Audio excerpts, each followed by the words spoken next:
What up, y'all, and welcome to the first installment of Seriously Dope Extras, where we go in depth about what equipment we used and how we used that equipment in the making of the first episode of Seriously Dope, Roll the Dice.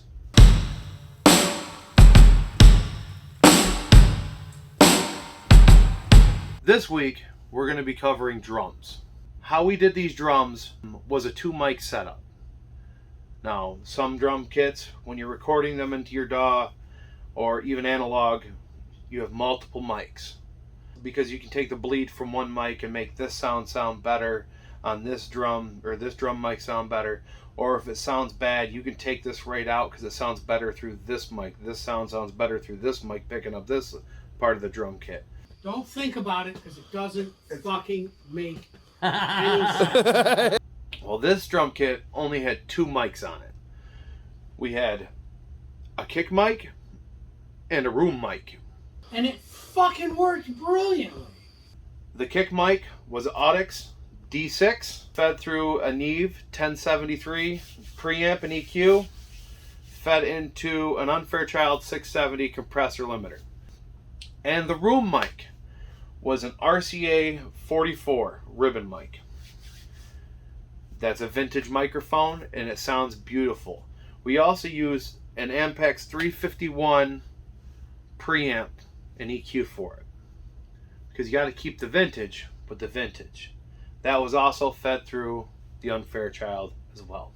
Like, wow, that sounds fucking great. If you don't understand how compressors or limiters work, I'm going to give you a brief, a simplistic breakdown. What a compressor does is it works interactively with the sound. A compressor will have a register time and a release time, when it kicks in and when it kicks off, and it judges how much it pushes a sound down. What I mean by that is some spots are louder than others. So if you throw a little compression on there, like if it's too loud or harsh, you throw a little compression on there, sometimes you can bring that down. Like when the hit hits, it goes and just pushes that sound down just a little bit.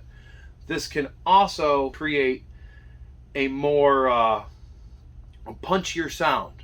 Are you serious? Yeah. Now in these couple clips that I'm gonna show you, you're gonna see a couple other tactics we used to get that certain sound that we wanted for the song Roll the Dice,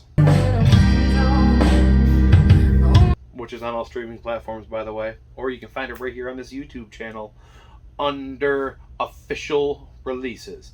Also, there's remixes, all sorts of dope stuff. But we're getting off topic.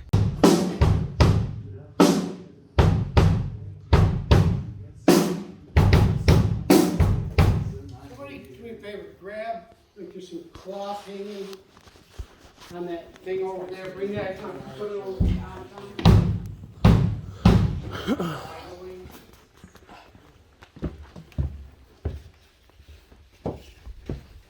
Is that other thing, what is it? Is it nylon? Yeah. Is it fabric or is it nylon? It's like almost a leather cover. No, fuck that thing. This is a towel, so. Towel will work. Mr. Towel. I told you we was going to a big studio. I told you.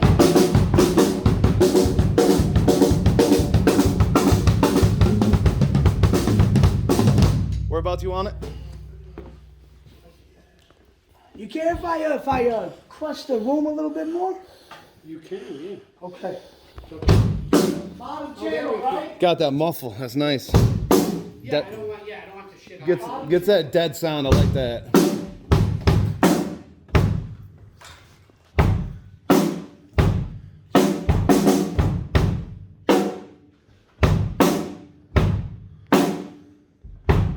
Jeff asked me, or asked somebody, but I just happened to be there,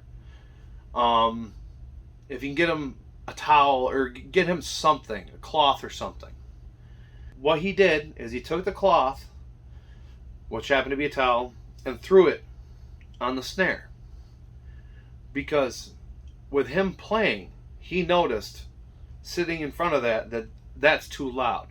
So what he did is he dampened the sound before it hit anything else, before it hit the microphone. He made it sound good to him before we just started tweaking and turning knobs.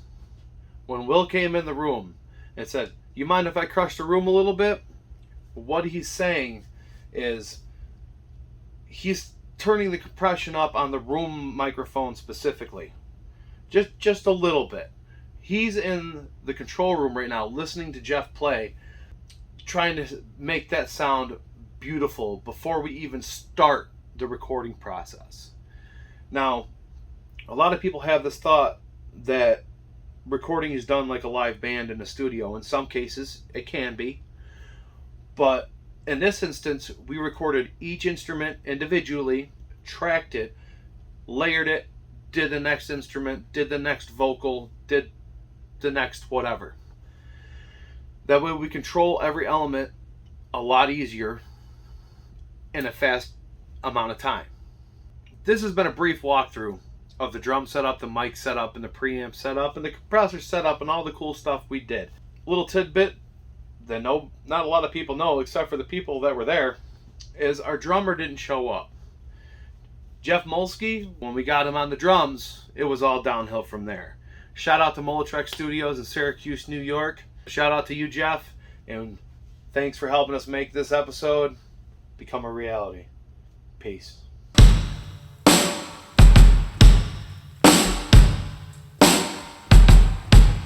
Don't forget to like and subscribe. Go follow us on Facebook, Twitter. Ta-da!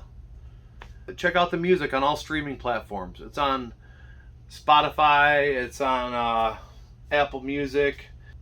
We'll put links for everything that we can down in the description of this video. And we appreciate you. Thanks for checking us out. And I hope y'all have an awesome day. Rock on.